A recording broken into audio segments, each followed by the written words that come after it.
Est-ce que vous êtes prêts pour la parole? Amen. Est-ce que vous êtes prêts? Amen. Je ne vous entends pas. Est-ce que vous êtes prêts? Amen. Acclamez mieux que ça, très fort. Je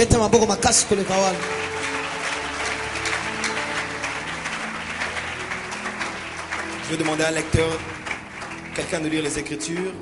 Fils Ben, il est là? Pasteur Ben. Ouais, viens.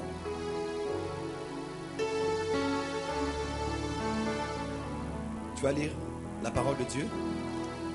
On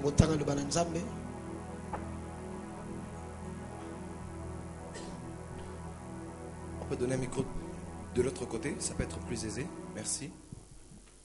Apocalypse chapitre 16, versets 17 à 21. Lisez avec nous les Écritures. Apocalypse 16, versets 17 à 21. Apocalypse 16, 17 à 21.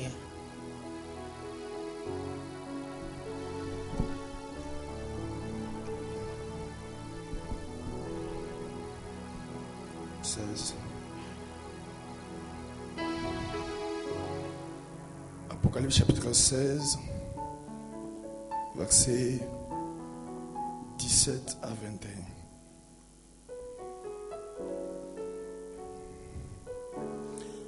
Le septième versa sa coupe dans l'air.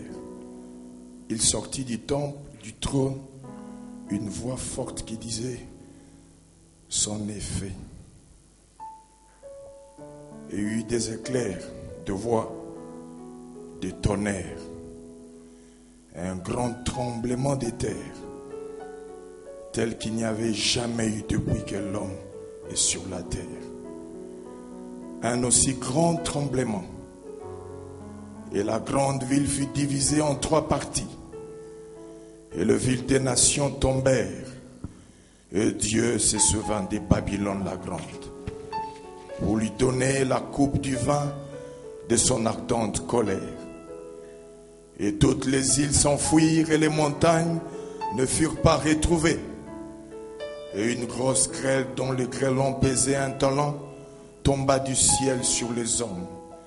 Et les hommes blasphémèrent Dieu à cause du fléau de la grêle, parce que ce fléau était très grand.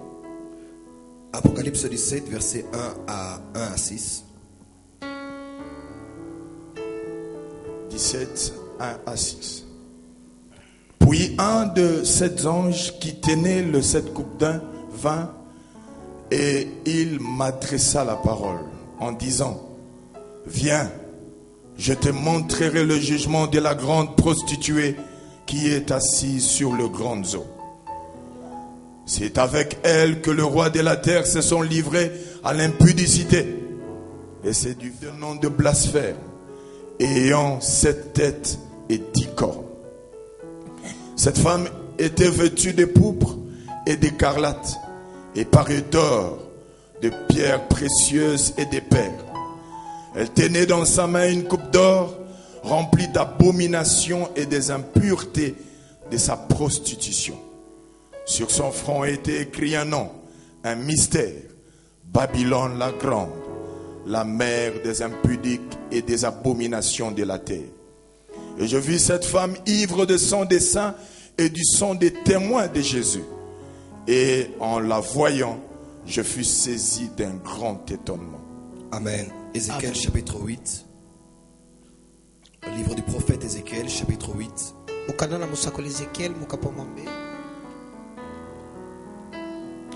Ézéchiel chapitre 8. Ézéchiel 8. Chapitre 8. À partir du premier verset. La 6e année, le 5e jour du 6e mois, comme j'étais assis dans ma maison, et que les anciens de Juda étaient assis devant moi, la main du Seigneur, de l'Éternel, tomba sur moi. Je regardais, voici, c'était une figure ayant l'aspect d'un homme. Depuis ses reins en bas, c'était du feu, et depuis ses reins en haut, c'était quelque chose d'éclatant comme des reins polis. Il étendit une forme de main et me saisit par le cheveu de la tête. L'Esprit m'enleva entre la terre et le ciel et me transporta dans des visions divines. À Jérusalem, à l'entrée de la porte intérieure, du côté du septentrion, où était l'idole de la jalousie qui excite la jalousie de l'Éternel. Et voici la gloire de Dieu d'Israël était là, telle que je l'avais vue en vision dans la vallée. Il me dit, fils de l'homme, lève-toi du côté du septentrion. Je levai les yeux du côté du septentrion, et voici, cette idole de la jalousie était au septentrion de la porte de l'autel à l'entrée. Et il me dit, fils de l'homme, vois-tu ce qu'ils font? Les grandes abominations que commet ici la maison d'Israël pour que je m'éloigne de mon sanctuaire. Mais tu verras encore d'autres grandes abominations. Alors il me conduisit à l'entrée du parvis. Je regardai et voici, il y avait un trou dans le mur. Et il me dit, fils de l'homme, perce la muraille. Je perçai la muraille et voici, il y avait une porte.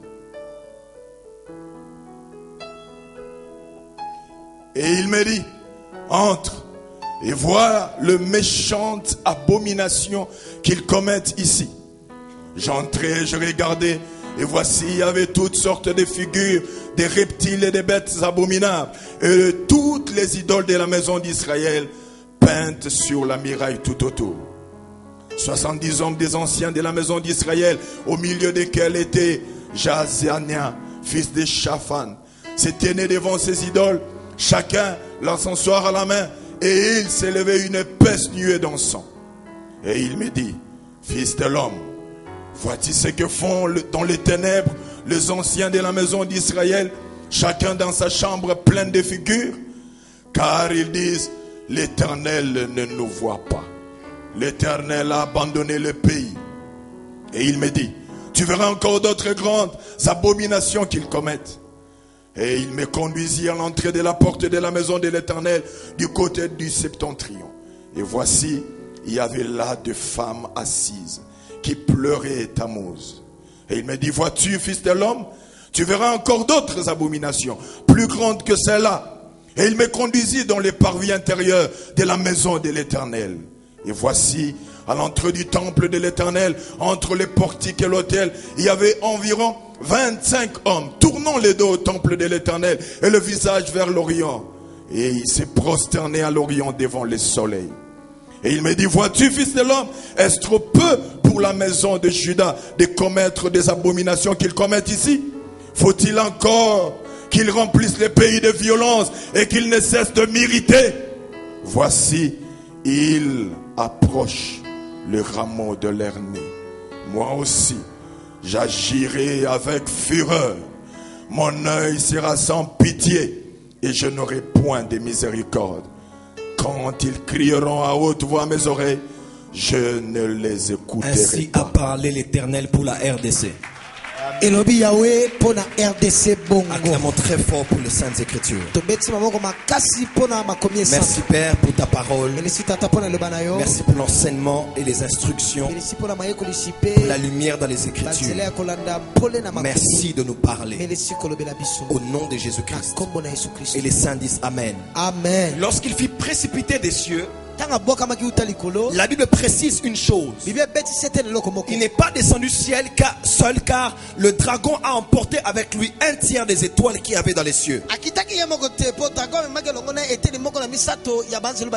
Et un texte puissant dans Ézéchiel chapitre 28 verset 1. Dans une version espagnole dit ceci. À cause de la multitude de tes contrats, tu as été rempli d'iniquité et tu as péché. Ici en espagnol, on peut comprendre que Lucifer avait tissé des alliances et avait conclu des contrats avec des esprits.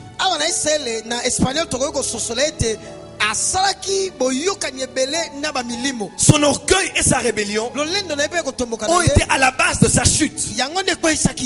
Car là-haut dans les cieux, aucun autre ne peut être adoré sinon l'Éternel.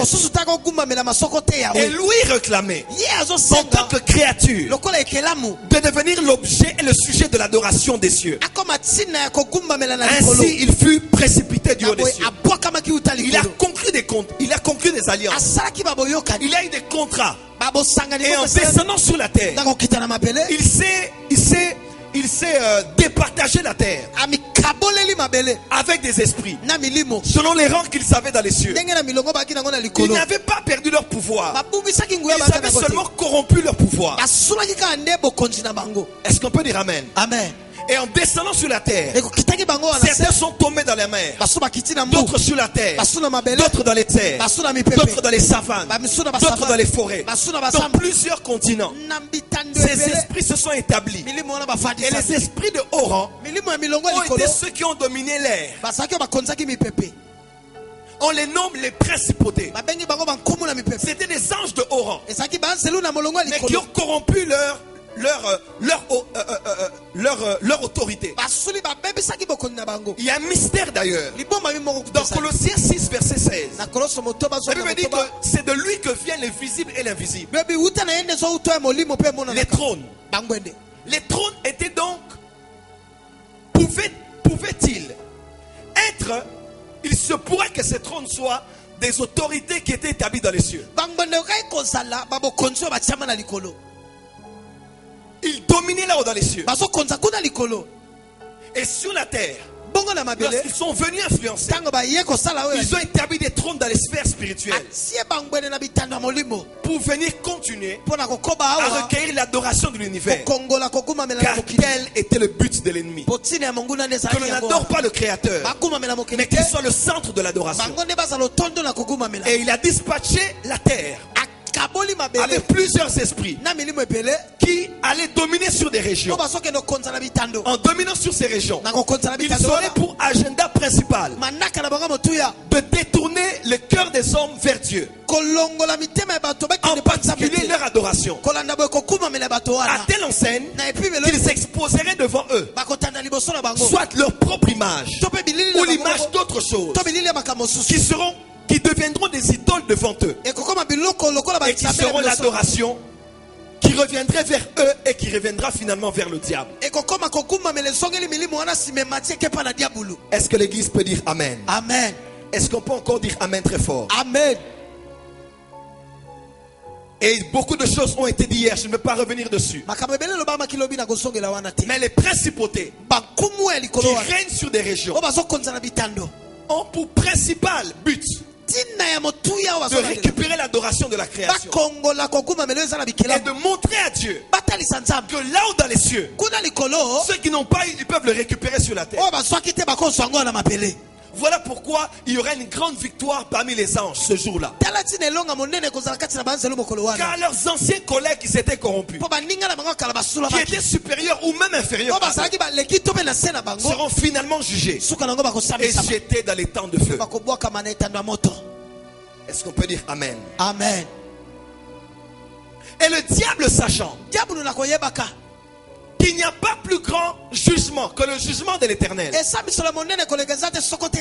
appesanti à ne pas juger les hommes, c'est-à-dire imposer une sentence sur eux pour les frapper. Mais sa plus grande stratégie a été d'exposer les hommes vivant dans un territoire particulier qu'on peut appeler continent, nation ou ville. Il a trouvé la stratégie de les exposer à des choses que si c'était la même colère que l'Éternel avait ce jour-là lorsqu'il avait été précipité.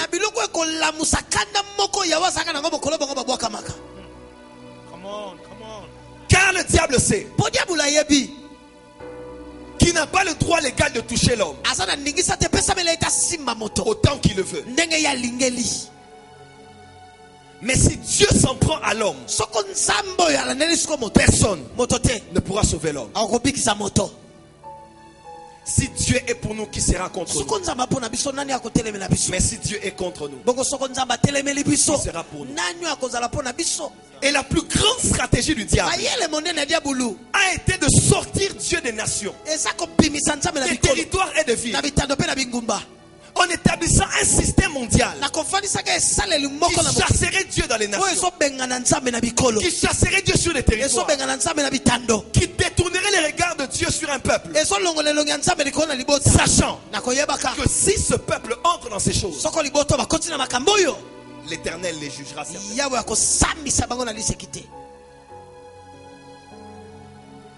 Pharaon avait une autorité spirituelle derrière lui. La preuve, les 10 plaies ont été 10 jugements sur 10 dieux différents en Égypte. Mais puisqu'il ne put retenir Israël dans sa ruse, les esprits mauvais ont inspiré les Juifs. Bien qu'ils étaient partis, en chemin ils connurent des problèmes et des jugements contre l'Éternel. Pourquoi? Parce qu'il eut des ramassis parmi eux.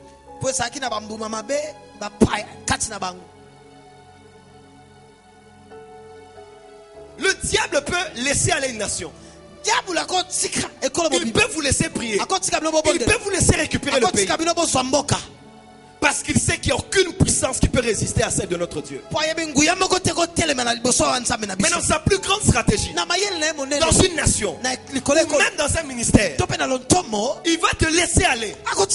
Mais il va laisser les infiltrer. Des choses qui tôt ou tard réveilleront ton cœur pour ne plus regarder l'Éternel et penser aux idoles, afin d'attirer la colère de Dieu et de ne même pas avoir à se bouger les mains, mais à contempler de loin le jugement de l'Éternel sur son peuple. Et il n'y a pas pire infiltré dans une nation que l'idolâtrie. Est-ce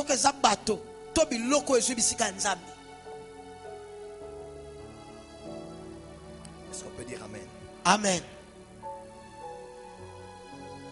Lorsque ça s'est passé dans le jardin d'Éden, quelque chose est arrivé plus tard. Nous avons vu le jugement de Dieu et comment les hommes se succédèrent jusqu'au jour où un homme parmi les fils des hommes qui vivait sur la terre sous un ciel occupé par des esprits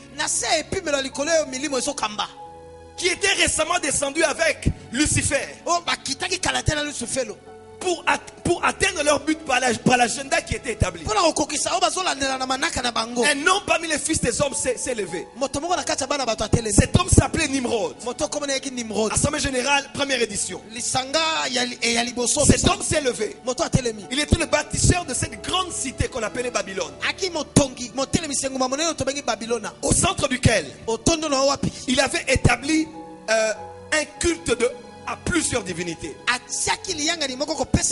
Il y avait à Babylone le culte pour à peu près 5000 dieux. Sous le deuxième ciel, contrôlé par les esprits célestes. Sous le troisième ciel, contrôlé par les anges de Dieu. L'univers devait être en spectacle devant un empire qui s'était levé par l'orgueil d'un homme, de voir des autels être établis pour adorer d'autres dieux, inspirés par les esprits qui régnent dans les cieux. À telle enseigne que lui-même Nimrod, qui était un puissant chasseur, la Bible dit devant l'Éternel, mais la version originale dit contre l'Éternel. Sa femme qui s'appelait Sémiramis et le fils qu'ils eurent qui s'appelait Tammuz. Il semblerait même qu'il n'était pas le fils de Nimrod, mais il était le fils de la prostitution de Sémiramis. Non seulement on adorait 5000 dieux, mais Nimrod devint un dieu à lui-même. Il devint le centre de l'adoration. Sa femme fut aussi adorée, ainsi que leur fils. Est-ce que l'église peut dire amen? Et Sémiramis a établi pour la première fois un obélisque, un long obélisque de près de 40 mètres de haut pour adorer le Dieu soleil. Et son époux a finalement décidé de commencer un plan architectural qui allait secouer le monde, mais aussi le ciel. La tour de Babel. Ils ont commencé à ériger cela. Une longue tour. Plusieurs personnes ne savent pas pourquoi Dieu s'était décidé de descendre. Pourquoi? Mais les gens ne savent pas que la tour de Babel était un temple en lui-même. Il était non seulement une tour qu'on avait élevée pour bâtir, afin d'être ensemble. Mais il y avait plusieurs compartiments autour de la tour où des prêtres rendaient des cultes à des faux dieux. Il y avait là la prostitution sacrée qui avait lieu. Et il se disait, on doit faire voir cela à l'Éternel.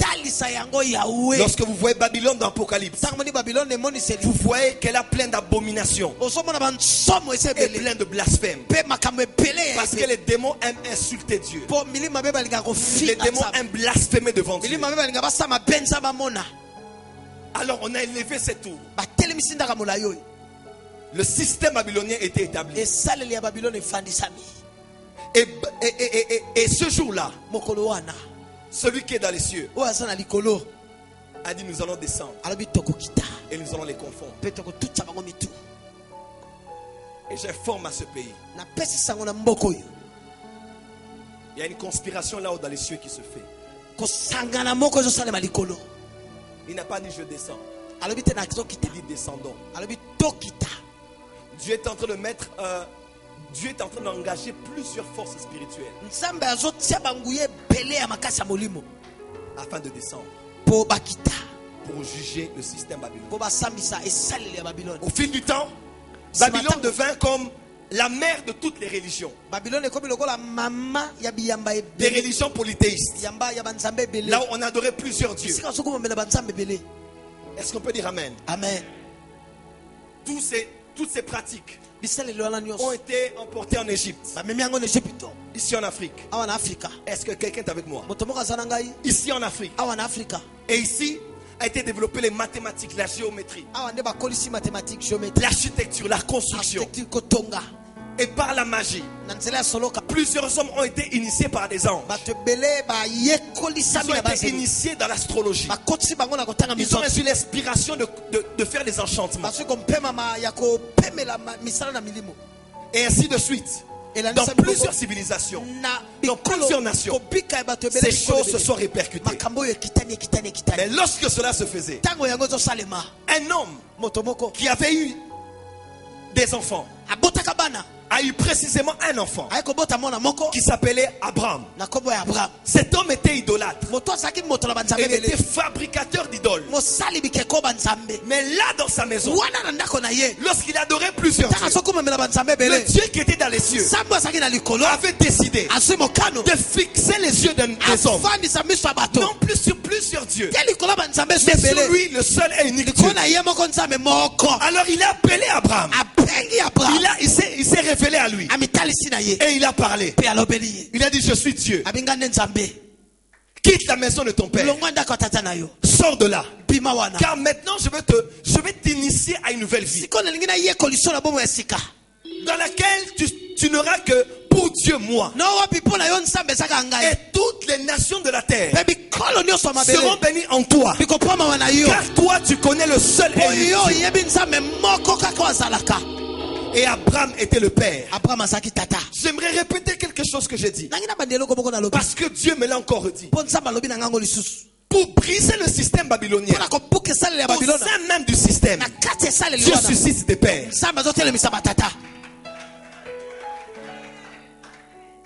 Chaque fois qu'un Nimrod s'élève, un Abraham se lève, un ancêtre, un homme qui inaugure une nouvelle génération. Laissez-moi vous dire, dans ce système qui s'est établi dans ce pays, ce système babylonien idolâtre, à l'église et dans tous les secteurs de la société, Dieu élève des pères. Le Seigneur l'Éternel m'a dit, de la même manière qu'il eut autrefois les pères de la première indépendance des nations d'Afrique, il y a une nouvelle indépendance de l'Afrique qui commence. L'année passée, je l'avais dit, à l'école de ministère, lorsque vous verrez Mandela mourir, sachez qu'il y a un shift politique en Afrique. Et à la fin de l'année, j'ai prophétisé à Bujumbura. Je dis, Dieu me dit, avant la fin de l'année, Mandela va mourir. Les gens me regardaient. J'ai dit, écrivez. Ils ont commencé à écrire. J'ai donné des détails. Quelques jours après, on m'annonce que Mandela est mort. Et quand j'ai entendu cela, j'ai su que son sang était la sémence qui tombait à terre pour donner naissance à de nouveaux révolutionnaires africains.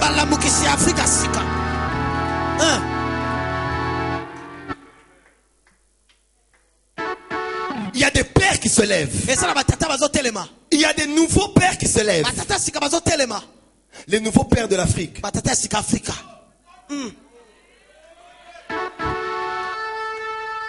Des nouveaux pères s'élèvent. Les nouveaux pères de l'église.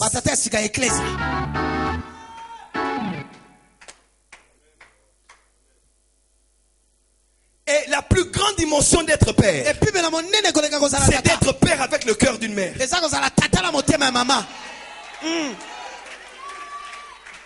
La plus grande dimension de la paternité, c'est d'avoir la pensée d'un père, mais les entrailles d'une mère. Dieu est un père qui a le cœur d'une mère. Et Dieu suscite des pères dans l'église qui ont la capacité d'avoir la sémence, mais aussi de porter la sémence.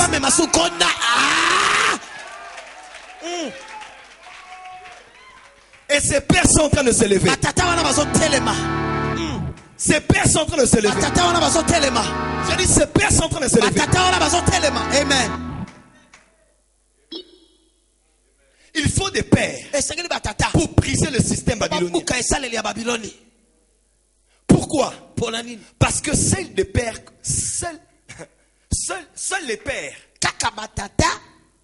ont la révélation du Père que dans les cieux.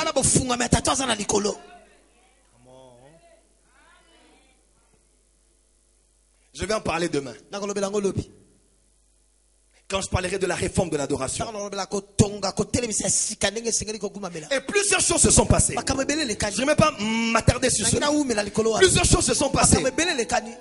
Et l'Éternel a commencé à parler à son peuple. Et à insister sur le fait qu'il était celui qui devait avoir l'exclusivité du culte. Différemment de tous les autres peuples. Nous connaissons l'histoire. Lorsque nous allons d'Abraham à Isaac, d'Isaac à Jacob. Isaac même a été poursuivi. Jacob a été poursuivi. Lorsqu'il quittait la maison de Laban, il était avec ses femmes. Lorsqu'il sortait de là, il a été poursuivi par Laban, récupéré. Pourquoi? Parce que lorsque Pharaon te laisse, il peut te laisser partir. Mais sa stratégie est de laisser infiltrer dans ton convoi les idoles. Et il les a arrêtés. Parce que l'une de ses filles avait voyagé avec les idoles de sa maison.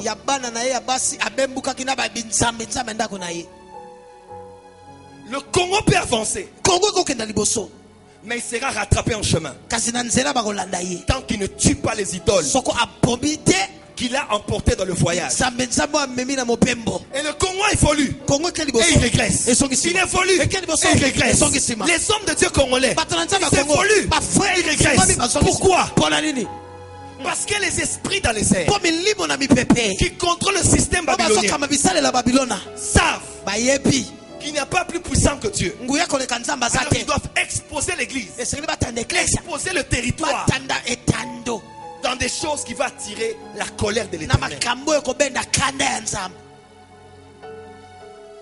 Et il faut que des pères comme Jacob aient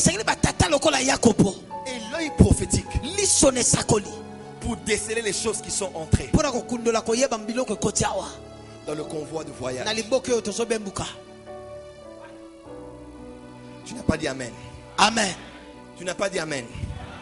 De Jacob à Joseph, il est allé en Égypte, là où il y avait plusieurs dieux. Là encore, puisqu'il craignait l'Éternel, il a été obligé de démontrer l'unicité du Dieu qu'il servait depuis la maison de son père. Et beaucoup de choses se sont passées. On a dû le mettre dans un contexte où il devait se marier avec la fille d'un prêtre et beaucoup de choses. Et à la fin de compte, à cause du problème de sa famille, et les gens doivent le savoir, à cause des choses spirituelles qui étaient entrées dans sa famille, Israël est resté en captivité en Égypte et n'a pas su dominer. Pourquoi? Parce que je crois que sa femme n'avait pas arrêté de prier ses dieux. Comment cela arrive? Qu'un pharaon arrive qui oublie le nom de Joseph? Comment cela peut arriver? Qu'ils soient autant mêlés qu'on ne sait plus faire la distinction entre le Dieu de cet homme et nos dieux. Parce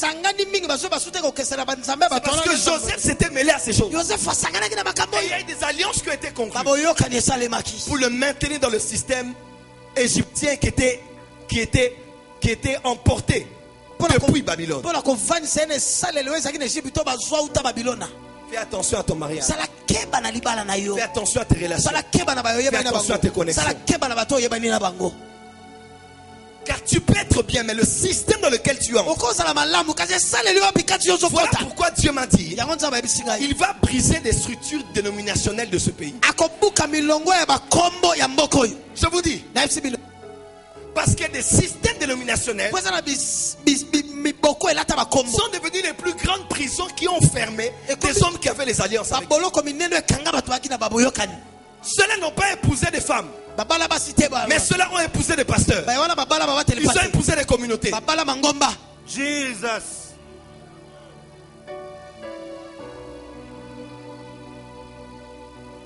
Come on. Laissez-moi continuer à télécharger ce que j'ai dit.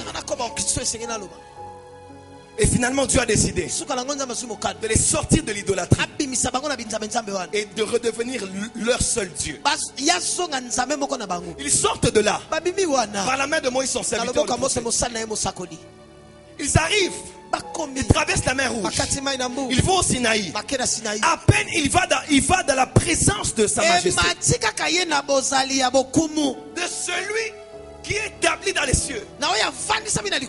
Et donc Gabriel, son archange, avait précipité l'ennemi sur la terre. Alors qu'il veut donner la constitution de la nation d'Israël. La première des choses qu'il a dit, pas pour le plaisir de le dire, mais parce que celui qui habite dans les cieux, il connaît l'impact qu'il y a sur la terre au travers des esprits qui dominent sur les nations. Premier commandement: tu n'auras pas d'autre Dieu devant moi. Tu n'auras pas.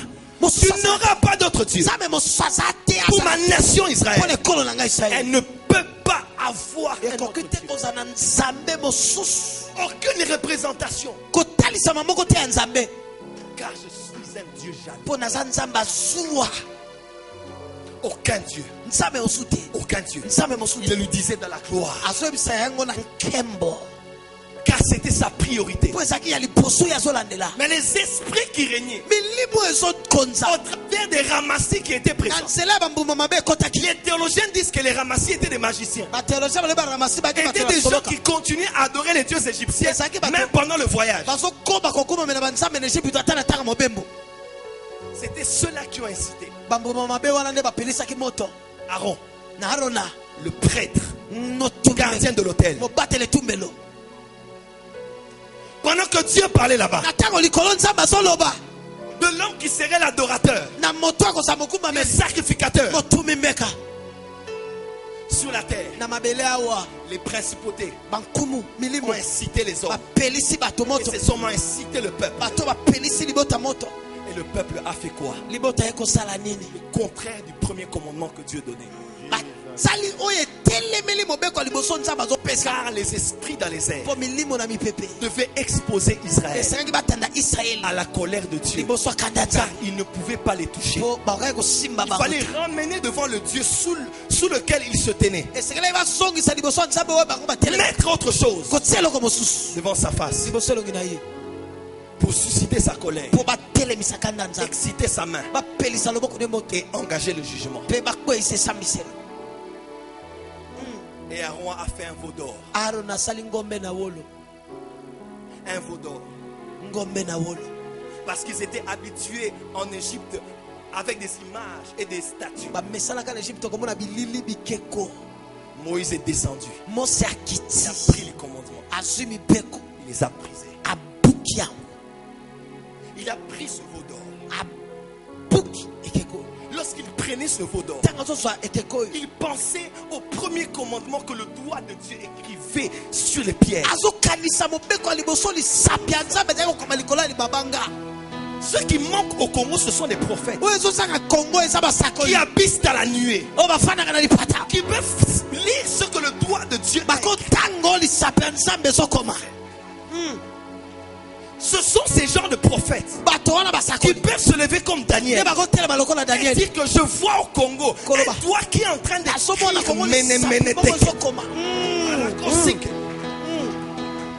Ceux qui manquent au Congo, ce sont des prophètes qui lisent ce que le doigt de Dieu écrit sur la muraille. Et la première des choses que Dieu écrit, ce n'est pas l'impact de ton ministère. Et je ne veux pas voir un autre Dieu. La preuve, quand Nebuchadnezzar s'est levé comme Dieu, il a été compté, il a été pesé, et on l'a trouvé léger. Et je parle comme Daniel au Congo, parce que j'ai lu dans les avenues, sur les frontières du Congo, j'ai vu un doigt qui a écrit, qu'on a compté, qu'on a pesé, qu'on a mesuré, qu'on a balancé. Je dis tu es léger. Je suis le seul vrai Dieu. Et ceux qui sont sur le trône tomberont. Yes. Amen. Mettez-vous, laissez-moi continuer. Il faut des prophètes qui savent lire dans l'invisible, qui savent interpréter les écrits que plusieurs ne peuvent. Vois-tu ce que Dieu écrit? Vois-tu ce que Dieu écrit? Sentinelle, est-ce que tu vois ce que Dieu écrit? Quand tu lis les temps, quand tu lis les événements, quand tu regardes les journaux, quand tu vois ce qui se passe, quand tu habites dans la nuée, quand tu pries 3 jours comme Daniel, quand tu ne manges pas la chair et la viande, est-ce que tu lis ce qui est écrit? Et souvent, nous n'arrivons pas à lire, car nos yeux ne peuvent voir à cause de ce que nous mangeons.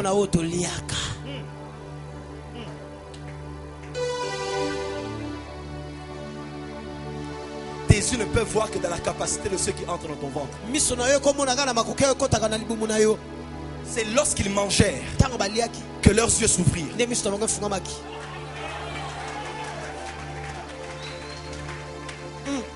L'aigle voit 8 fois plus loin à cause de ce qu'il mange et qu'il boit. Tes yeux ne peuvent voir que de la mesure de ce que tu manges. Qu'est-ce que les pasteurs congolais mangent? Qu'est-ce que les prophètes congolais mangent? Nous mangeons trop la nourriture babylonienne et nos yeux sont assoupis comme des sentinelles. Nous n'arrivons même plus à voir et nous dormons.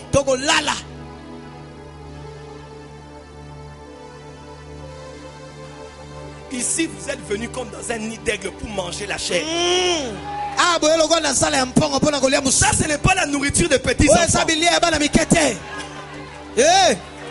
Vous êtes venus pour avoir les yeux ouverts. Et c'est la chair que je vous donne. C'est la viande fraîche que je vous donne. Ça c'est la nourriture des aigles.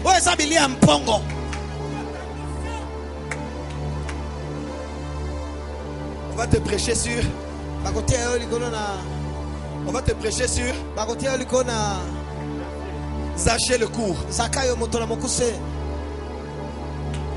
Toi aussi, si tu es Zaché, Jésus va te voir. Dis cette fois, come on. Pendant ce temps-là, les esprits dans les cieux ainsi que l'idolâtrie dans le pays. Ces petits repas. Dans ces petits repas. Le temps est arrivé de manger la nourriture des aigles. Pour avoir les yeux illuminés. Pourquoi certains hommes de Dieu voient ce que vous ne voyez pas? Je suis venu à la télé. J'ai dit à l'église, à la télévision. J'ai dit, je vois que le Congo est distrait. Les pasteurs m'ont appelé. Oh, pourquoi tu dis ça? Ça c'est l'orgueil. Ça c'est prétentieux. Et l'un des pasteurs me dit, l'église évolue tout ça. C'est bien que l'église évolue. Mais quel impact l'église a dans la nation?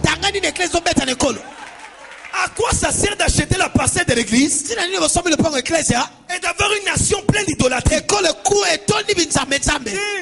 quand vous ne pensez pas à la nation, votre église devient l'une des premières idoles. Car votre focus n'est pas le premier commandement. Vous avez mis devant Dieu votre structure et le projet d'achat des parcelles. Voilà pourquoi il faut ces conférences. Pour te donner une nourriture qui va t'ouvrir les yeux. Et tes yeux s'ouvrent au nom de Jésus. Amen. Le temps de dormir est fini. Jésus a dit, prenez garde que vos esprits ne s'alourdissent par l'excès de manger de boire. Un esprit peut dormir. Ton esprit peut dormir.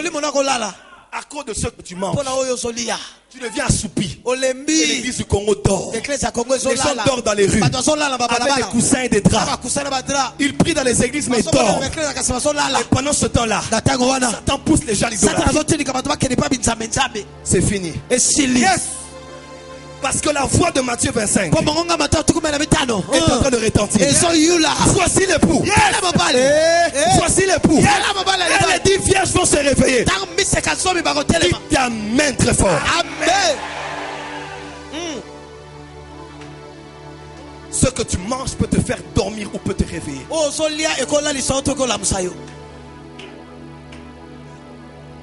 Elia mangeait et il s'est réveillé pour continuer. Dis à ton voisin, qu'est-ce que tu manges? Voilà pourquoi lorsque tu es devant une chair, tu as la liberté d'être devant la chair ou de ne pas être. Pourquoi? Parce que de cette chair peut sortir des valiums. Des valiums spirituels qui endorment l'église.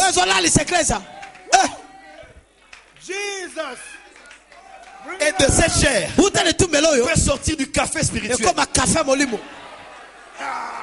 La boisson des sentinelles. La boisson des sentinelles. De ceux qui ne dorment pas. De ceux qui veillent. Afin que le voleur n'entre pas dans la maison. Alléluia. Soyez drogués au nom de Jésus. Soyez drogués au nom de Jésus. C'est fini le temps de dormir. Les oreilles sont la porte de mon ventre spirituel. Je ne le donnerai pas à tout pasteur. Les comango sopra. Ça c'est la nourriture du soir. Jésus a dit, je me tiens à la porte et je frappe. Si tu entends ma voix, tu entends ma voix, tu entends ma voix. Si je parle, tu ouvres, je vais entrer, je vais souper avec toi. Parce que le souper est le repas du soir. C'est le dernier repas du jour.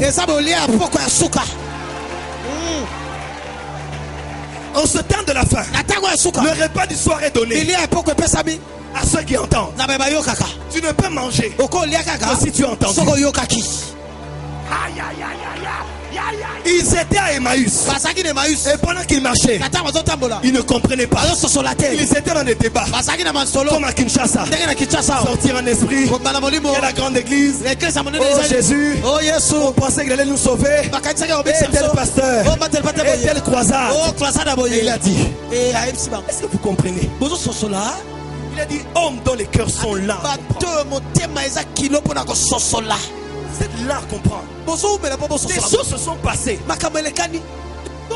Prophétique, on a annoncé des prophètes. Mais vous ne savez pas lire. Vous ne savez pas lire. Et de Moïse, en passant par les prophètes, en revenant sur les psaumes, il les a parlé de lui. C'est que les prophéties disaient. Mais ils n'ont pas compris. Ils commençaient à sentir. Comme tu sens ce soir. Ils sentaient que quelque chose brûlait. Ils sont arrivés à la maison parce qu'ils avaient entendu sa voix. Parce qu'ils avaient entendu sa voix. Dans l'Apocalypse 3, ils l'ont fait entrer à la maison. Et lorsqu'il est entré, il a pris la nourriture. Il a pris la nourriture. Ces hommes l'ont dit. Reste. Parce que le soir. Pourquoi?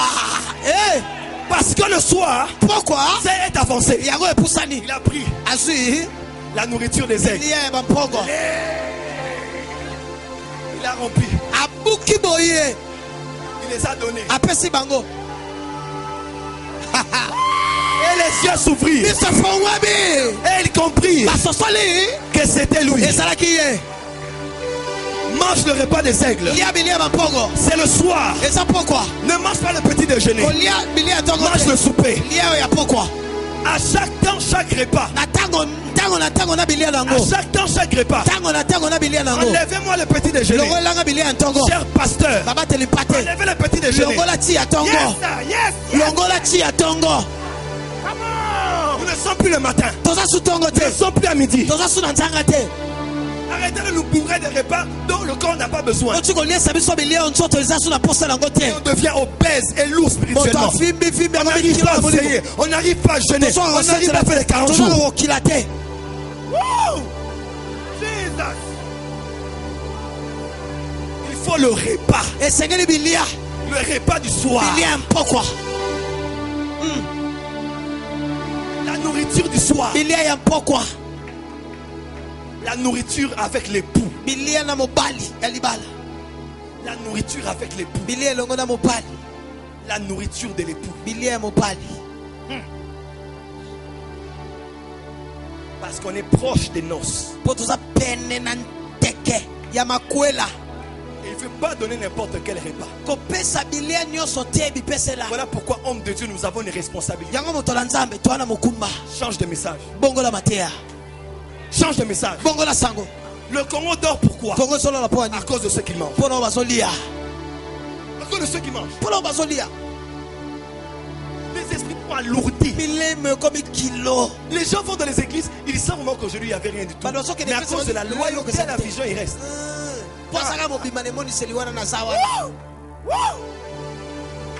Combien de aigles sont dans les poulaillers aujourd'hui? En train de picoter. Baloba qui est? La salle qui est? Baloba qui est? André. Eh, Moussérona. Eh, Azuzemi. Eh, Niniboy. Azaniboy. On les a ma nourriture, ma soso. Mon livre à soso. Mon livre à soso. Des fois, même la nourriture que vous mangez, ce n'est plus à ton âge de manger ce genre de choses.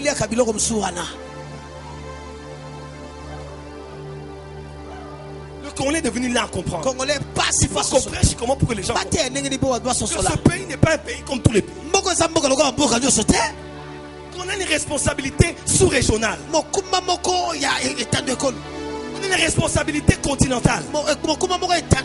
C'est pas de votre faute. C'est la nourriture qu'on donne du haut des chairs. On dorme les gens. Et Dieu m'a dit, yes, que la porte qui faisait entrer les gens pour les exposer à des chairs où l'on donne aux gens des falions. Ces portes vont se fermer. Amen. Elles vont se fermer. Amen. Parce que ce n'est plus le pâturage du berger. C'est plus son pâturage. La preuve même, quand tu deviens mature, tu ne peux plus seulement te contenter de ce que tu manges à l'église. Parce que votre bergerie ecclésiastique n'est pas le royaume.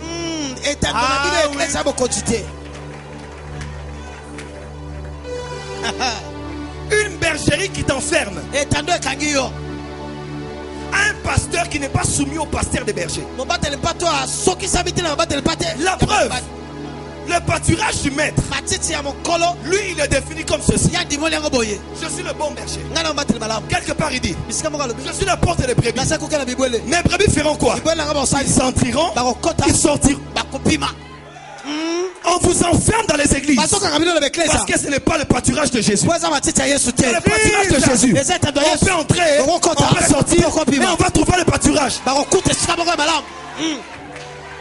On va entrer, on va sortir. Ça c'est le repas du soir. C'est pas la théologie qui va te dire ça. Dans le pâturage de Jésus, on peut entrer et on peut sortir. Pourquoi tu es allé au Nigeria? Qu'est-ce que tu allais faire? C'est pas le pâturage de Jésus. Dans le pâturage de Jésus, on voit le royaume. On voit le royaume. On voit les grâces des chats comme de Dieu. On peut entrer, on peut sortir. L'important c'est d'avoir le pâturage. Yes. Voilà pourquoi, c'est n'est ce que je vais vraiment dire ce que j'ai prévu. Voilà pourquoi l'église est devenue l'un des plus grands centres d'idolâtrie. Parce que toute chose qui devient prioritaire à la place de Jésus devient l'idole dans le temple.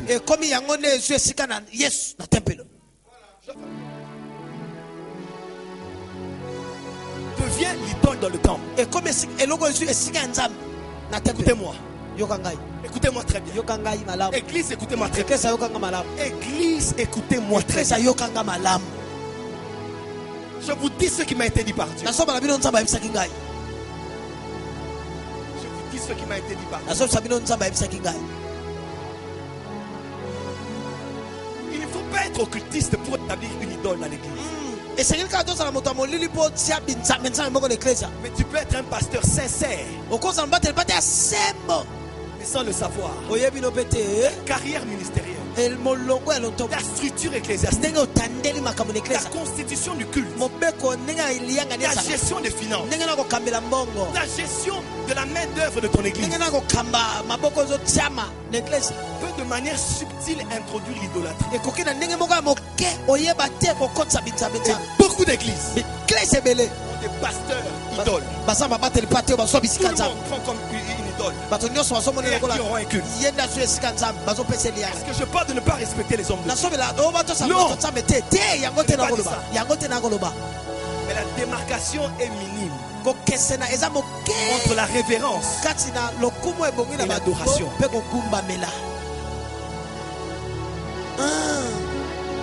Entre la révérence et l'adoration. Dieu te parle et tu dis non. Celui pour qui tu prends la place devant Dieu devient le Dieu de ton cœur.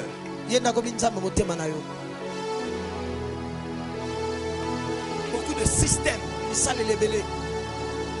beaucoup de systèmes dans le pentecôtisme, dans le protestantisme actuel sont devenus des plateformes d'idolâtrie. Dieu n'est plus Dieu. Il n'est Dieu que par les chansons. Mais quand on lui dit arrête. Depuis le début de notre communauté, lorsqu'elle naquit en Angleterre, après John Wesley, nous n'avons pas voulu les choses ainsi. Et les gens veulent se mouvoir. Mais ils ont des systèmes qui sont des dieux.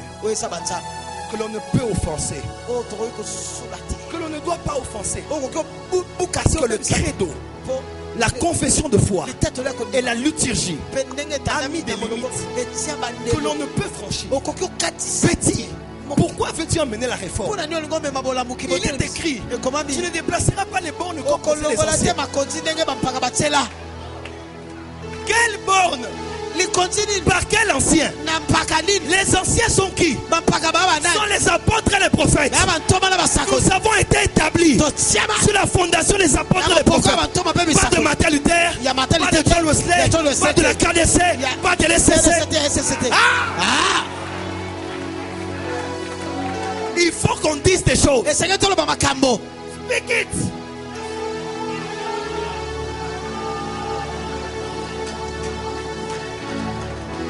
Quels anciens? Quelles bornes? Les bornes ont été posées par les prophètes. Le modèle sont les Écritures. Le modèle n'est pas la théologie d'une communauté. Chez nous, on n'utilise pas l'huile. Parce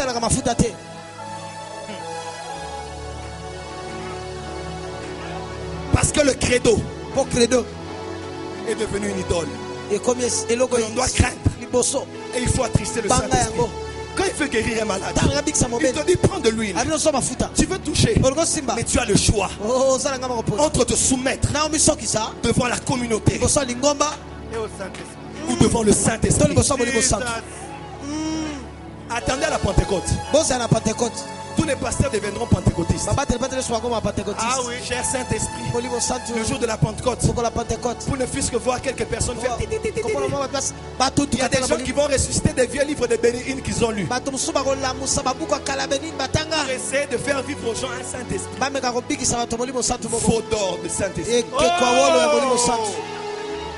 Toute l'année, tu n'honores pas l'esprit de l'Éternel. Tu respectes ta dénomination. Et tu veux nous mentir le jour de la Pentecôte. Menteur que tu es. Jesus. Le Saint-Esprit n'est pas une fête. On va bientôt honorer après la Pâque. Il est là le Seigneur de l'Église. Amen. Il est venu glorifier Jésus comme le seul Dieu. Et enlever toutes les idoles que nous avons établies dans l'église. La maison de Dieu est pleine d'idoles. Plein d'idoles. Plein d'idoles. Ceux de la map peuvent savoir. J'ai commencé avec des affiches dans cette ville, vous vous rappelez? Tout le monde a commencé à critiquer. Après je faisais. Un moment Dieu m'a dit, arrête les affiches. Je dis, Seigneur, pourquoi? Est-ce que tu peux être jaloux de ma photo vraiment? Tu m'as dit enlève. J'ai dit à Dieu pourquoi? Vous vous rappelez? J'ai dit à la map on arrête. Bon, j'ai dit au ministère, on arrête les affiches. Dieu ne veut plus. Mon cœur me disait mais il y a des gens qui combattent. Pourquoi tu fais c'est beau? Tu aimes te montrer. Je savais que je le faisais pour faire quelque chose de bien devant Dieu. Les semaines sont passées, les mois sont passés. Et Dieu m'a dit reprends avec les affiches. J'ai dit à Dieu pourquoi? Il m'a dit je n'ai jamais gardé Isaac. Même si je l'avais demandé. Je l'avais remis à Abraham. Parce que mon but n'était pas de prendre Isaac.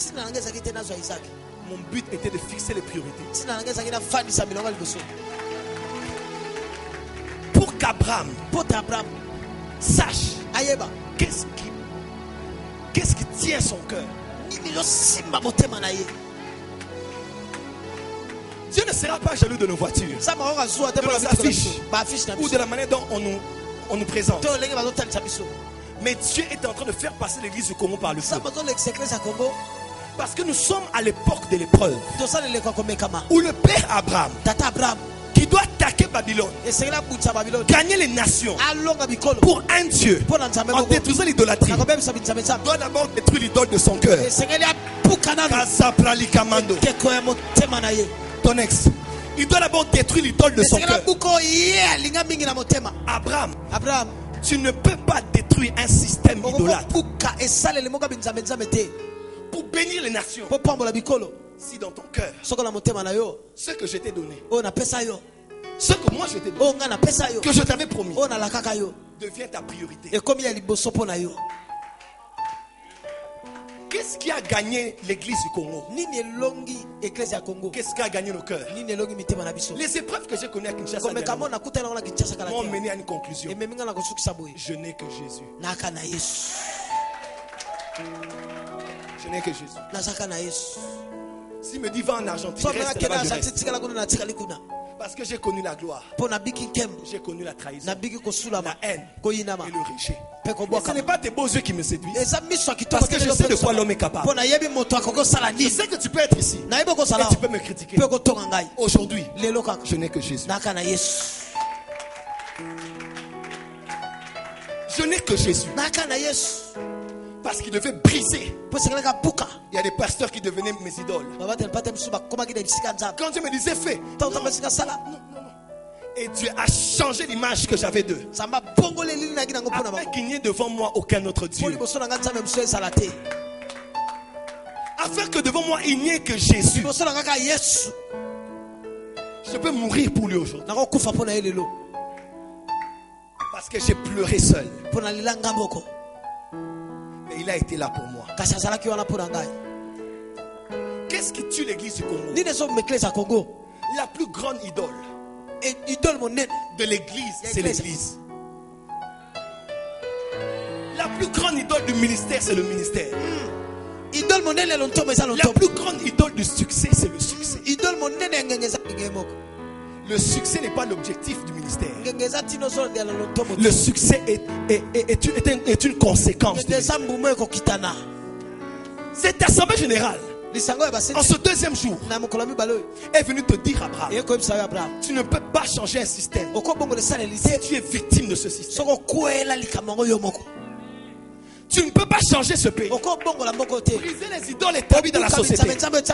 Si dans ton cœur, ton église est ton idole, tu ne peux pas la lâcher. L'esprit divin en retraite. Je dois encore gérer. Il t'a dit prie. Tu dis je dois encore demander les comptes financiers. Le combat dans lequel nous sommes ne nous autorise même pas à avoir une autre priorité. Sinon Dieu. Sinon, il va te séparer de l'autre.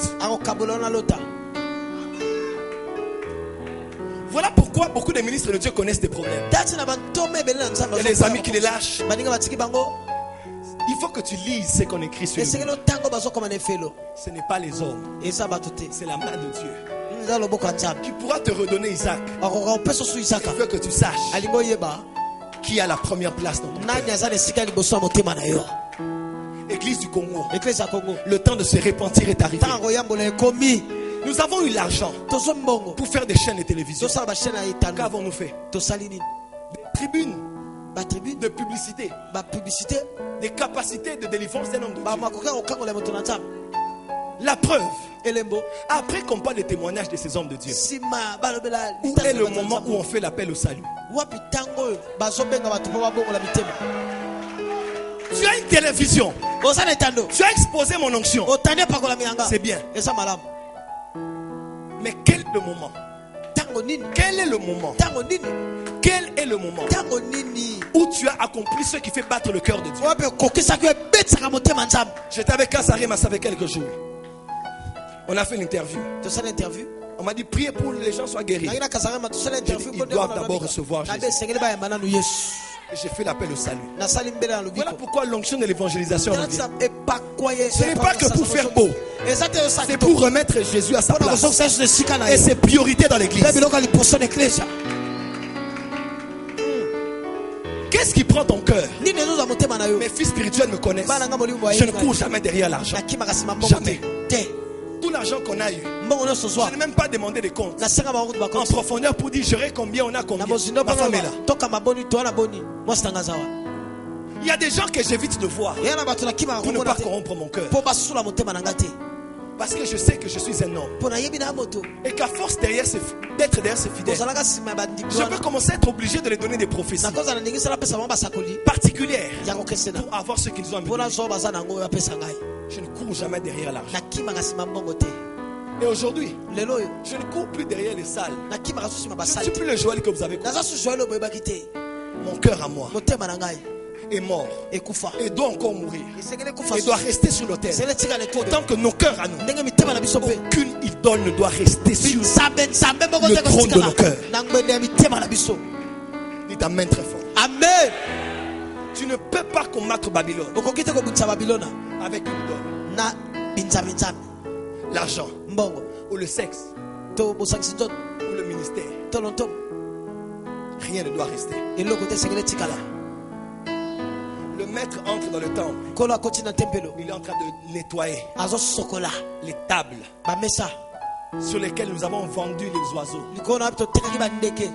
Nous avons échangé l'onction avec l'argent. Nous avons échangé l'onction avec le sexe. C'est-à-dire que je dois te connaître pour te transférer. L'onction n'est pas sexuellement transmissible. Sinon dans le mariage,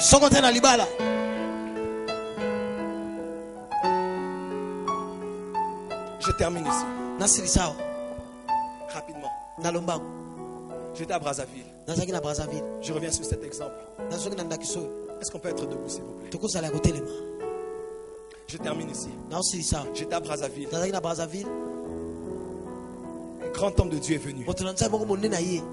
Je suis allé à sa croisade. Je me rappelle, c'était lors de mes premiers voyages à Brazza. J'étais avec le pasteur Marcelo et le docteur Élise. Et ils étaient à la KDC. Moi, j'étais à Fepako. Je suis allé à Fepako. Et avant de voyager, un grand homme de Dieu est venu. Il avait une grande croisade. Il avait prêché ici à Kinshasa. Moi j'ai dit je resterai à Brazza pour le suivre. Je suis allé à Brazzaville. Je suis assisté à cette croisade. Quelle organisation!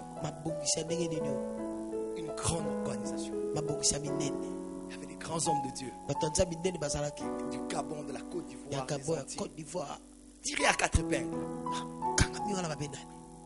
Et ils présentaient leur père spirituel. Et lorsqu'il est venu, il a commencé à prêcher. Un apôtre et puissant prophète. Il a appelé son petit-fils. On est venu. Il a prié pour ceux qui avaient des ministères de guérison.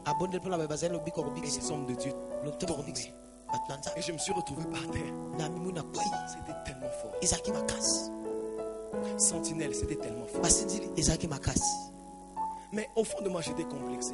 Je regardais mes chaussures. Je regardais mon pantalon. Je regardais la sécheresse par laquelle je passais. Je regardais les promesses. Je comparais avec le vécu. Je me sentais complexé. Parce que je n'étais pas au niveau de ces grands hommes de Dieu que je voyais devant moi. Il y avait des véhicules de luxe à l'extérieur. C'était tellement glorieux de voir ces hommes de Dieu qui étaient au sommet de leur ministère. Et tout à coup, on a fini la réunion et on est sorti de là. Je rentrais avec un homme de Dieu. Je crois qu'il est ici à Kinshasa. J'habitais une petite maison. Mais un homme de Dieu connu à Kinshasa était venu. On m'a sorti de cette petite maison. On m'a mis dans une autre petite maison. Plus petite. Parce que je n'étais pas connu. J'étais là. Quand je suis rentré, je sentais tellement la présence de Dieu. Je suis rentré et je me suis couché. Je ne sais pas si c'était dans mon corps ou en dehors de mon corps. Mais je me suis vu enlevé par l'esprit, par un ange du Seigneur. Et il m'a emmené au sommet d'une montagne. Je me suis vu en train de grimper une montagne. Et mon but était d'aller au sommet. Je faisais des efforts. Et à un moment, je me suis arrêté. Je ne pouvais plus continuer. Et un ange était à mes côtés. Il m'a pris Et en un clin d'œil, il m'a emmené au sommet de la montagne. Et il m'a déposé là. Et lorsque j'étais au sommet de la montagne, j'ai vu devant moi, il y avait un grand trône, mais qui était en bois. Et je me suis jeté à terre, à genoux. Car on dirait qu'au fond de moi, je croyais que Jésus était au sommet de la montagne. Quand je regardais cette chaise à genoux lorsque j'étais, il n'y avait personne sur la chaise. J'étais au sommet. Et cet ange était à côté de moi. Et l'ange me regardait. Tu sais que lorsque l'ange te parle, sa bouche ne bouge pas. On dirait que la voix sort de lui. Et que vous communiquez de pensée à pensée. Tous ceux qui ont vu Jésus ou des anges, ils ne te diront jamais que sa bouche bougeait. Et pourtant ils écoutaient. Car dans le monde des esprits, on communique comme ça. Et l'ange était à mes côtés. Il avait une stature majestueuse. Il me regardait. Et il me parlait. Et je pouvais entendre ça. C'est comme s'il me disait, tu voulais être au sommet. Voilà, tu y es. Et quand je regardais, il n'y avait personne sur cette chaise. Et tout d'un coup, un vent est venu de l'Orient. Il a soufflé sur la chaise. La chaise s'est soulevée. Et elle a explosé en 1000 morceaux. Et l'esprit m'a pris avec l'ange à mes côtés. Et j'étais emmené dans un autre endroit. C'était juste comme une véranda. Et j'étais à genoux. J'étais à genoux. Et j'avais les yeux fermés. Mes frères et sœurs, lorsque j'ouvrais mes yeux, je voyais les pieds d'un homme qui était couvert avec un vêtement blanc. Quand j'étais là, c'est incroyable. J'étais là. Je sentais que ce n'était pas un ange. Cette présence était différente. Elle était supérieure. Elle était très élevée. Mais pourtant juste en face de moi. J'ouvrais les yeux et je voyais ses pieds. Et ce vêtement blanc qui le couvrait. Et quand je relevais la tête, j'avais l'impression que cette présence s'intensifiait. Et je pouvais voir que cet homme était assis sur une chaise en plastique. Pas sur un trône. Et là, alors que je soulevais la tête, je sentais sa présence. Je levais la tête. Et quand j'ai regardé, j'ai vu Jésus. Celui en qui nous croyons. Celui que nous prions. Il était là en face de moi. Tu ne peux pas imaginer comment est le Fils de Dieu. Mes frères et sœurs, tu prends la compassion, l'amour, la justice, la bonté. Tu prends tous ces attributs. Tu les mets dans un seul homme. Qu'est-ce que tu peux ressentir? Directement. Tu sens l'amour, tu sens la bonté, tu sens la miséricorde. Mais un moment tu as peur, comme si tu veux être jugé. Mais tu sens que il est l'image visible de Dieu. L'empreinte de la personne de Dieu. Le sceau de la perfection du ciel. Le sujet d'adoration au Congo. L'ultime de notre culte. Le focus de nos objectifs. Il était là devant moi. Et j'ai commencé à pleurer. Il a pris sa main droite. Il a posé sur ma tête. Ce jour-là, je voulais tout lui dire. Comment je souffrais, comment le ministère était difficile. J'avais envie de tout le raconter. Mais quand les paroles montaient, ça voulait sortir. La seule chose qui sortait, c'était l'adoration. C'était l'adoration. Je prie que Jésus apparaisse au Congo. Le jour où il sera là, le jour où nous le mettrons là, nous ne demanderons plus l'onction. Nous l'adorerons dans ce pays. Car nous sommes un pays des adorateurs. J'ai commencé à l'adorer. Je lui disais, je t'aime Jésus, je veux être comme toi. J'ai commencé à l'adorer. Il a pris sa main et il a posé sur moi. Et il m'a dit, je t'aime, je t'aime. Il a dit une fois, mais c'est comme s'il y avait l'écho de ce je t'aime. C'est alors que j'ai compris qu'au ciel les séraphins ne disent pas 3 fois saint, mais ils disent une fois. Mais c'est l'écho. Sa sainteté n'est pas quantifiable. Ça retentissait comme ça. Dans la gloire, c'est le monde des échos. Il disait je t'aime, je t'aime. Et j'ai commencé à pleurer. Je pleurais. Je pleurais. J'avais l'impression que j'étais à nu et à découvert devant lui. Je ne pouvais rien le cacher. Le temps est arrivé où il faut que l'église du Congo n'ait pas honte. Présentons-nous à Dieu. Déchirons nos vêtements. Déchirons nos vêtements. Les vêtements de nos esprits.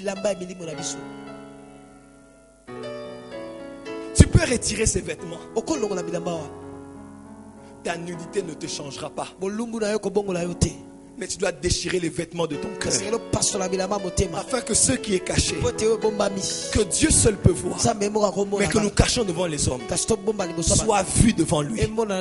Pour qu'il mette sa main et qu'il change nos vies. Écoutez-moi. Je vais terminer ici. Dans cette assemblée générale des sentinelles, alors que je pleurais, Jésus m'était apparu ce jour-là. J'ai commencé à sentir que je quittais la vision.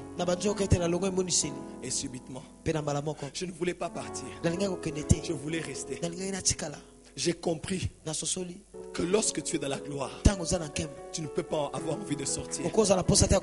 L'église du Congo n'aime pas l'adoration aujourd'hui parce qu'elle ne l'a pas vu. Le jour où tu le vois, tu dois faire une tente.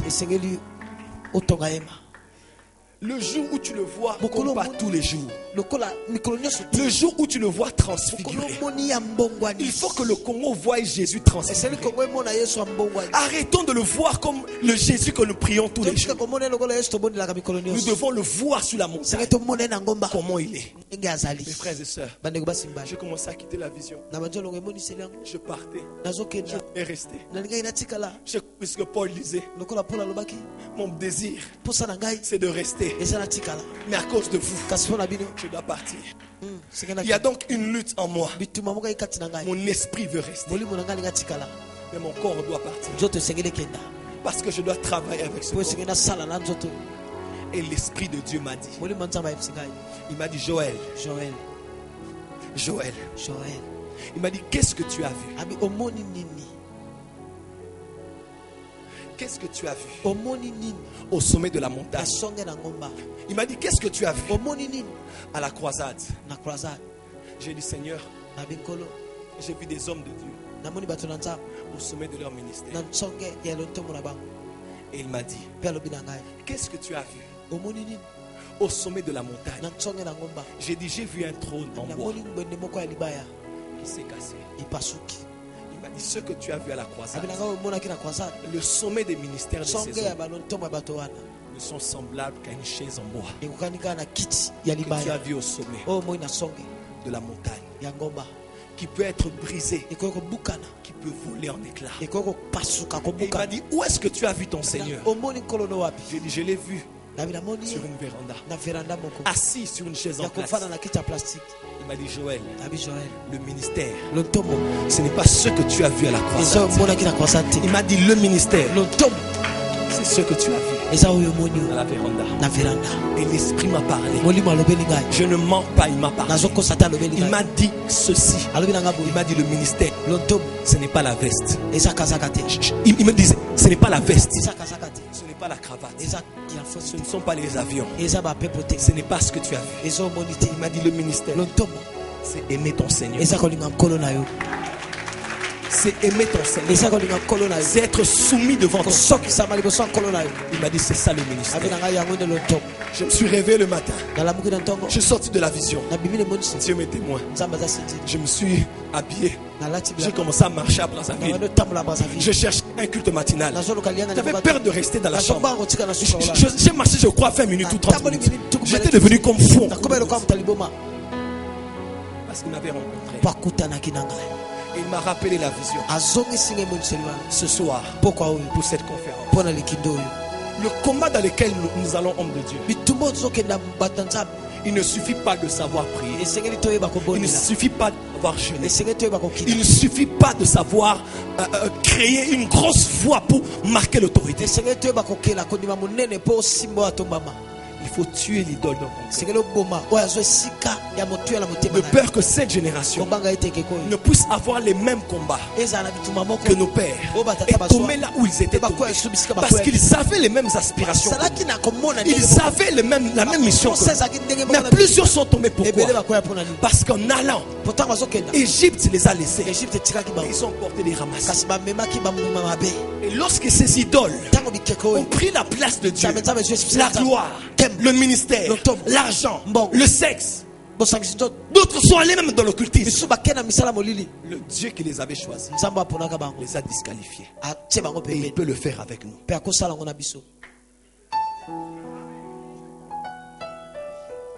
Une idole doit mourir. Ce n'est pas celle qui est d'abord au gouvernement. Ce n'est pas celle qui est d'abord de la politique ou celle qui est dans les médias. Mais la première idolâtrie doit être chassée du temple. Alors ce soir, c'est une soirée de déchirer nos cœurs. De déchirer nos cœurs. De déchirer nos cœurs. Et de dire à Dieu, des grands défis sont devant nous. Nous ne voulons pas y aller avec l'interdit. Nous ne voulons pas y aller avec l'interdit. Nous voulons y aller avec toi seul comme Dieu. Il faut déjà dès maintenant, avant d'être au sommet, de ne pas avoir une autre image de toi, sinon celle de Dieu. Sinon si tu montes, tu monteras avec ça. Et lorsque Dieu la fera, il te résistera. Il te résistera. Il te oindra, mais il te résistera. Il te résistera.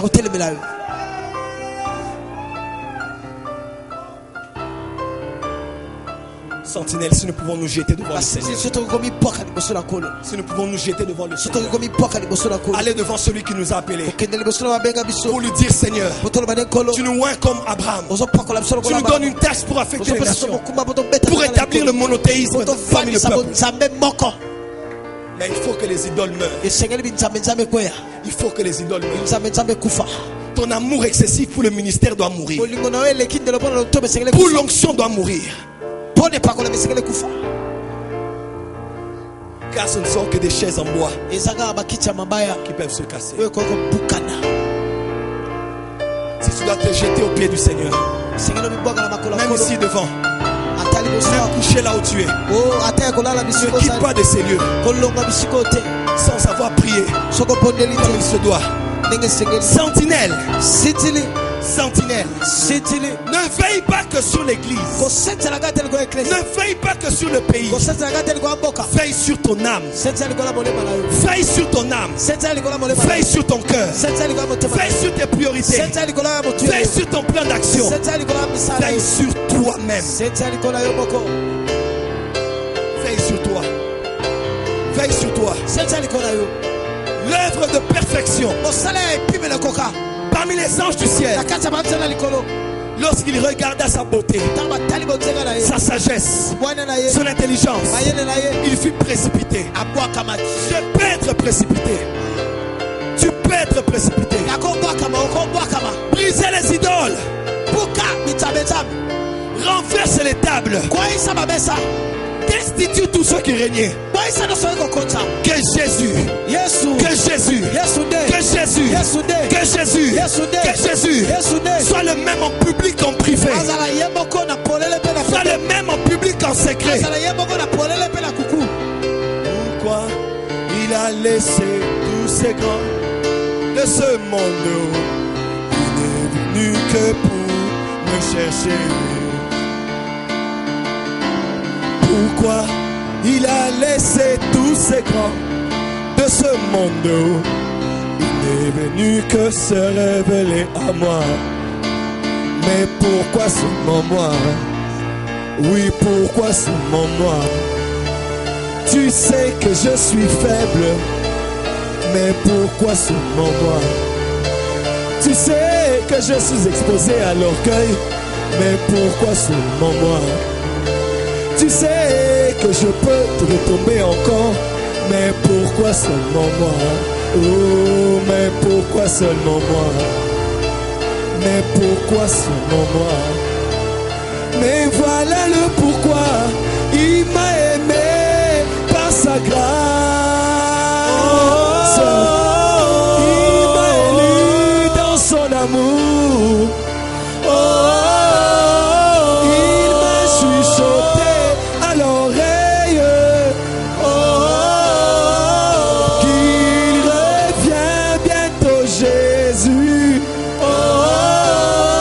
Mais dans tout il m'a dit d'être prêt. Brise, brise, brise la force du moi qui combat mon âme, qui t'empêche de venir à moi.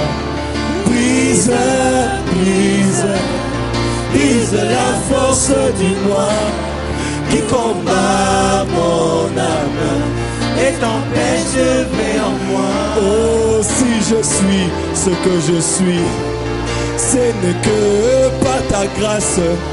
Aide-moi, je t'en supplie, à élever toujours ton nom. Brise, brise, brise la force du moi qui combat mon âme et t'empêche de vrai en moi. Oh, aide-moi chaque jour à mourir en moi-même, que tu croisses au bon Jésus, afin que Kinshasa te voie.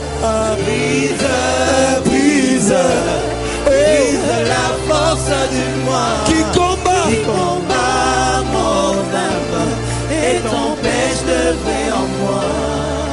Brise l'orgueil dans mon cœur qui me justifie moi-même et m'empêche, ô mon Jésus, d'accomplir ta justice. Brise, brise, brise la force du moi qui combat mon âme et t'empêche de vrai en moi. L'église doit briser les idoles. Le temple doit être sanctifié, car le jugement commencera dans sa maison.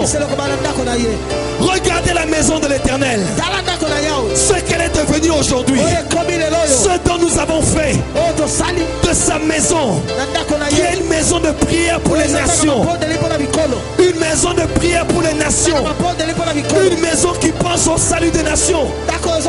Mais nous en avons fait une caverne d'opportunistes et de voleurs et d'idolâtres.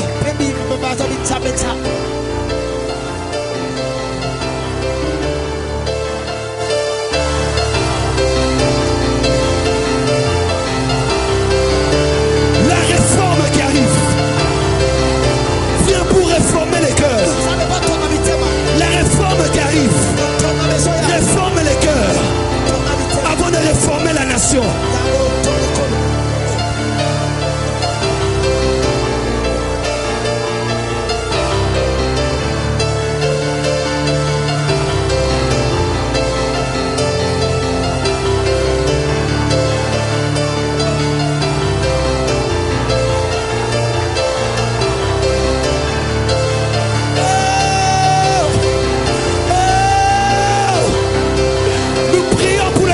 Cette nation, que nous tenons devant ta face, en présentant les pères, en présentant les fils, en présentant cette génération au bas de la croix, avec humilité, avec humilité, avec humilité.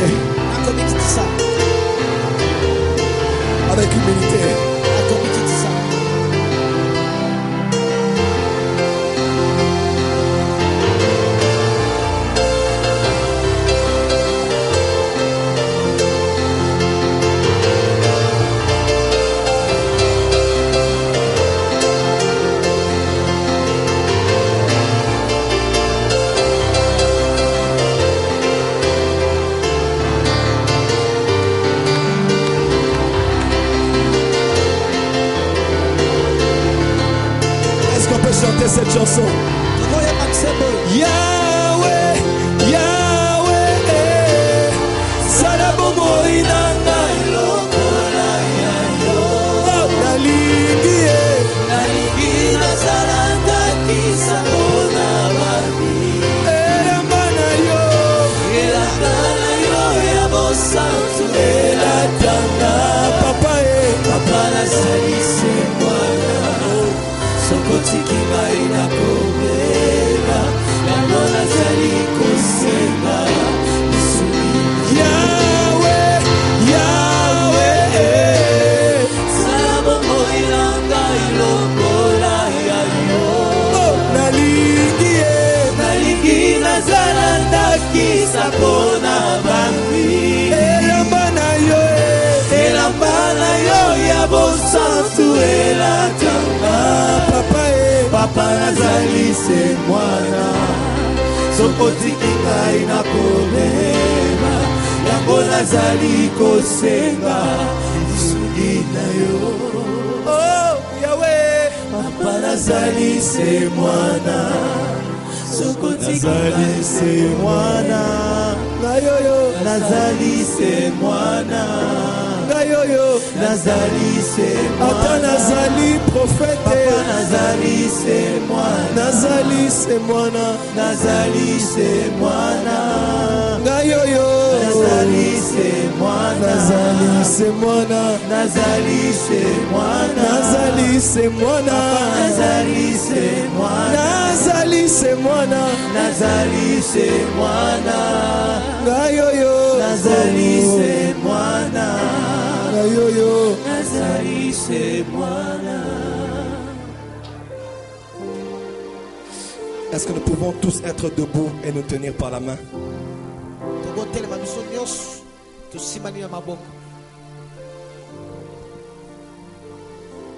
L'esprit de la prophétie est dans ces lieux. L'esprit de la prophétie est dans ces lieux. Il y a un mouvement de repentance qui va commencer dans la nation cette année.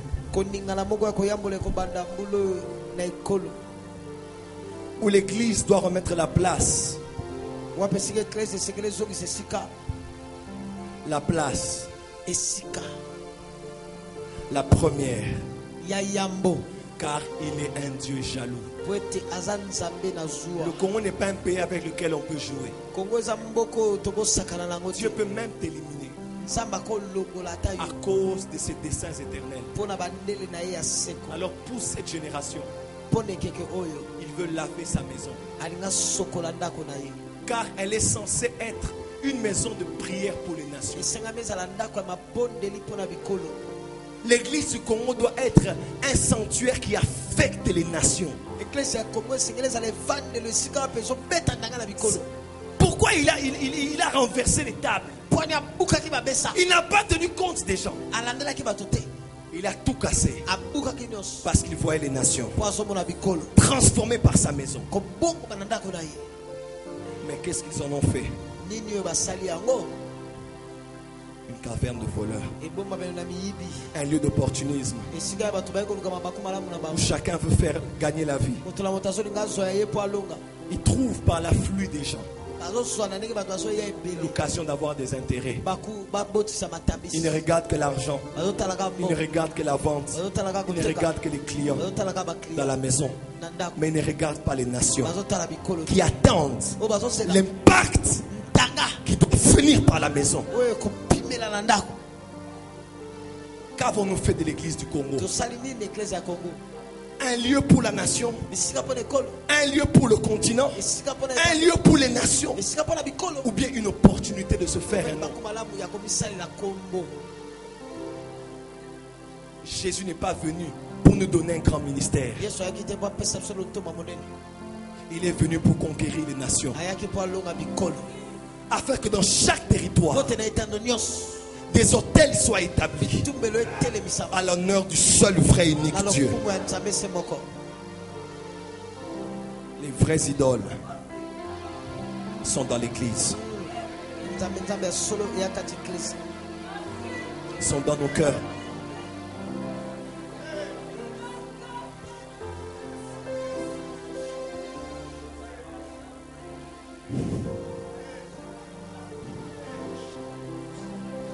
Seigneur mon Dieu, s'il vous plaît, juste 2 minutes. Que tout le monde prie pour l'église du Congo. Prie pour toi. Prie pour l'église de ce pays. Nous avons réduit notre champ d'action. Notre vision à des petites choses. Alors que sa maison est une maison où des activités spirituelles comme la prière doivent être faites pour les nations. Quelque chose commence dans la nation. Ne regarde pas les idoles des politiciens ou des musiciens profanes, mais regarde l'idole de ton cœur. Dieu ne permettra à personne d'avoir une idole dans son cœur et de combattre Babylone. Il ne faut aucune brèche, aucune porte entrée, aucun endroit où le diable trouve sa part. Rien de lui en toi, mais tout de Dieu. Tout de Dieu dans ton cœur, dans tes pensées, dans ton agenda, dans ton ministère, dans ton église, dans ta famille.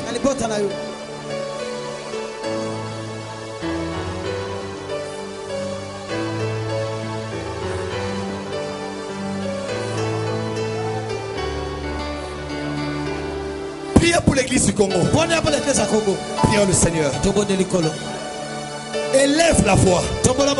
Prie comme jamais tu n'as prié. Prie comme jamais tu n'as prié. Tout doit partir de la maison. De la maison de l'Éternel. Tout doit partir d'ici. Tout doit partir du temple. Tout doit partir du sanctuaire. Les idoles qui excitent la jalousie de Dieu doivent céder la place, car la gloire doit revenir.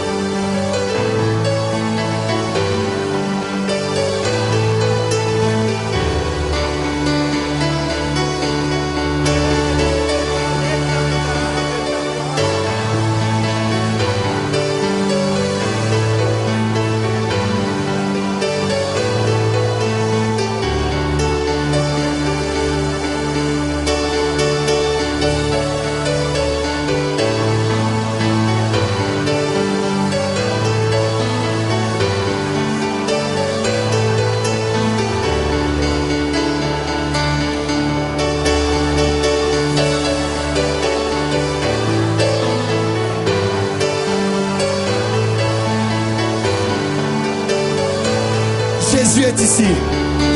Celui qui m'est apparu est ici. Encore une fois, il est ici. Il est ici. Il est ici. L'élite est devant moi. Les généraux de Dieu sont là. L'élite de Dieu est dans cette salle. Dieu compte sur nous.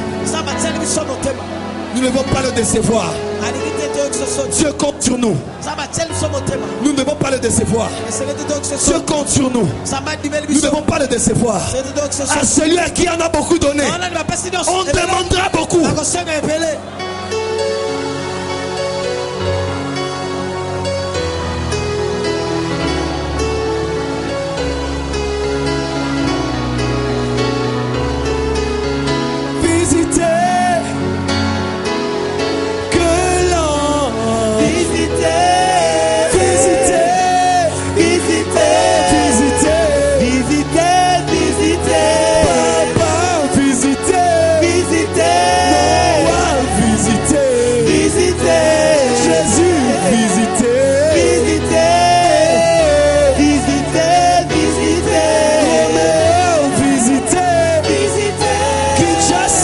Visitez.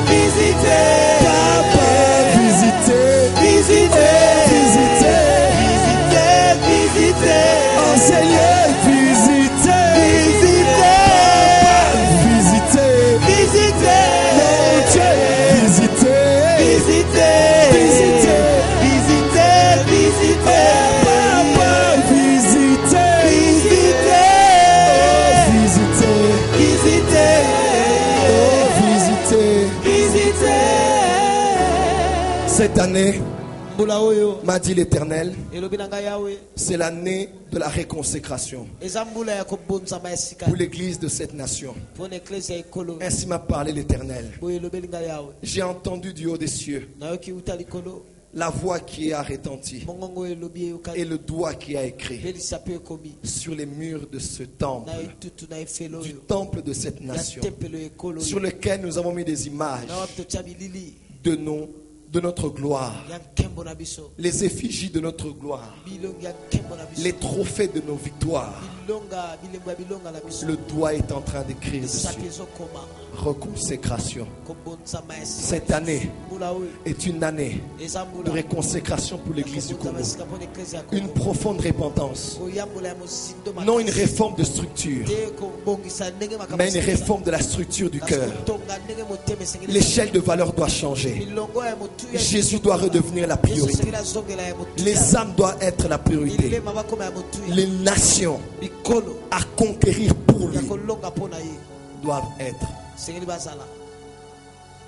la priorité. C'est l'année de la réconsécration. Et j'envoie, dit le Seigneur, un vent d'intercession prophétique.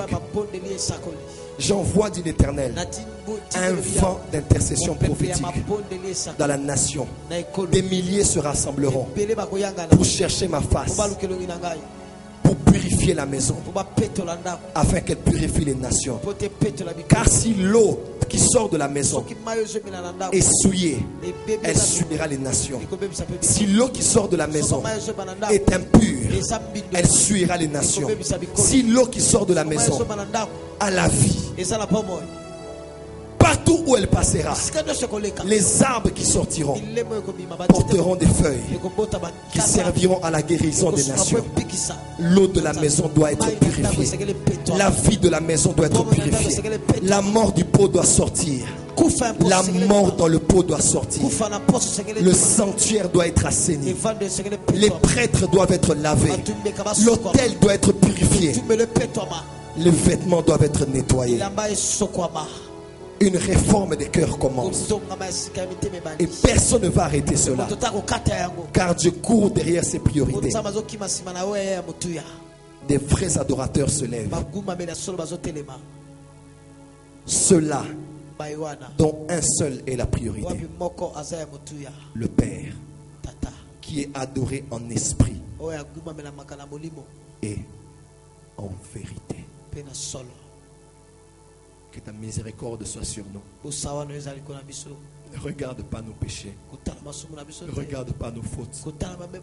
Car elles sont énormes. Souviens-toi de ton amour, du sang qui est sur le propitiatoire, des décisions que tu as prises sur cette nation sans avoir consulté aucun d'entre nous. Souviens-toi de ton alliance et restaure ton église. Merci de commencer par les sentinelles qui doivent se réveiller pour veiller premièrement sur leurs âmes. Car le diable est rusé. Il veut laisser des idoles dans nos cœurs pour nous détruire devant le combat. Sois Dieu.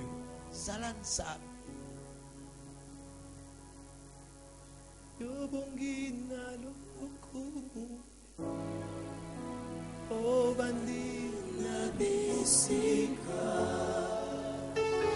ilekina kembo, kolona bolingo nyoso, yonde nzambe nanguya,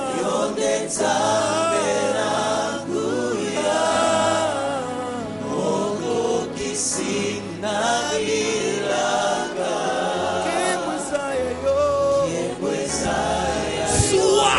Sois loco, nasala loco la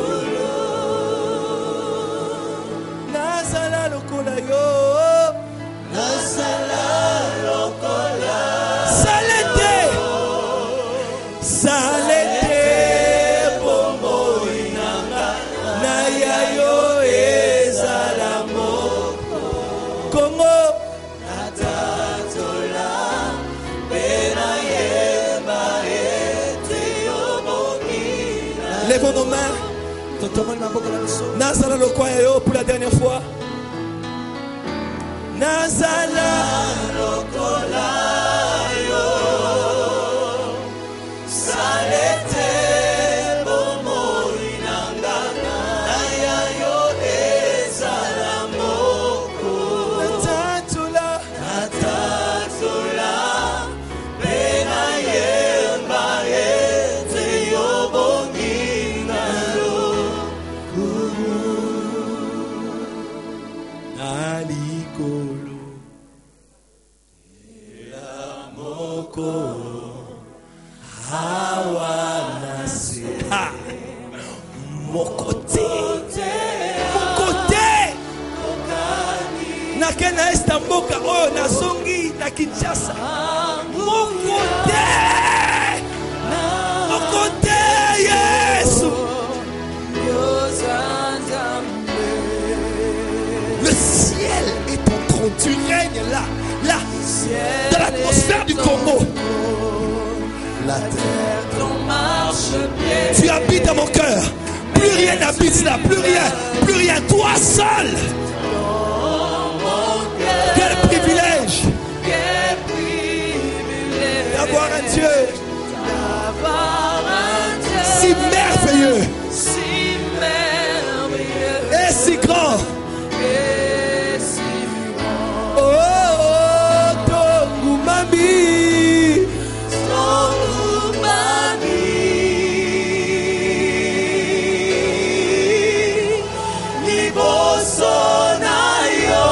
L'église du Congo se prosterne devant toi. Mon nene na yo.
Sont les mains de tous les Congolais et de l'église du Congo qui proclament que lui seul est roi dans cette nation et dans notre église.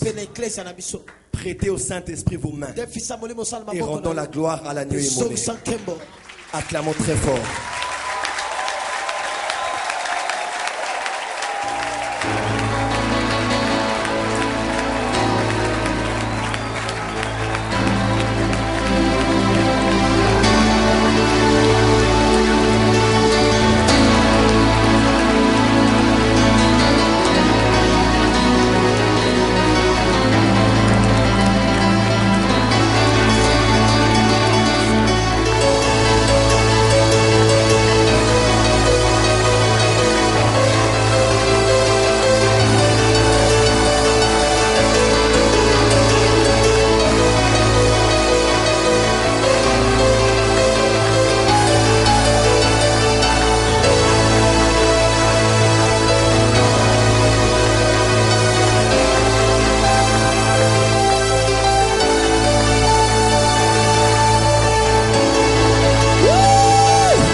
Jésus, Béléla Jésus.